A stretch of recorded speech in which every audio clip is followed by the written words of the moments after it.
l'enfant va acquérir un certain nombre de capacités cognitives, psychiques et affectives au moment où il grandit. D'accord ? Ce qui signifie que l'enfant est un être vulnérable.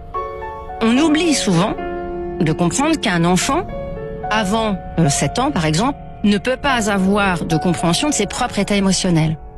Il aura une compréhension des états émotionnels des autres à partir de 13 ans. Un enfant ne va pas acquérir l'autonomie morale, c'est-à-dire la capacité à mettre en cause la parole de l'adulte avant au moins 13 ans. Ça veut dire qu'un adulte qui dit quelque chose à un enfant, l'enfant va le croire sur parole. Ça, c'est un cadre conceptuel qu'on doit accepter. Ensuite, l'enfant naît avec une interrogation, une curiosité qui est celle de l'énigme de sa vie.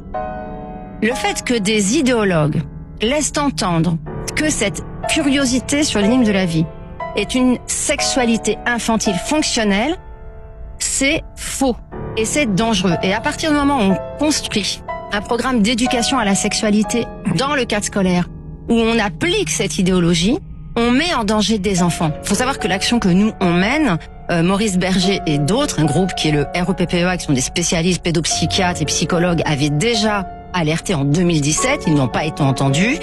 Il y a un déni de réalité, des injonctions contradictoires permanentes qui font qu'aujourd'hui c'est très compliqué de se faire entendre, et c'est pour ça qu'on a fait ce livre et c'est pour ça qu'on va en parler, parce que le risque, il est réel. Le risque, il est réel, c'est qu'on fait infraction dans la vie fantasmatique de l'enfant et on entrave le développement de l'enfant. Ce faisant, on endoctrine l'enfant sur des pensées qui sont dramatiques pour certains enfants, qui vont même avoir des effets psychiques, qui vont bloquer leur développement naturel, qui vont bloquer leur développement psychosexuel de jeunes adultes. Et ça, si vous voulez, il faut quand même être conscient que les risques sont réels.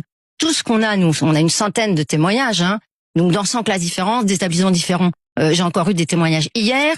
On a eu un témoignage d'un livre à caractère carrément pornographique qui a été donné à lire à des lycéens.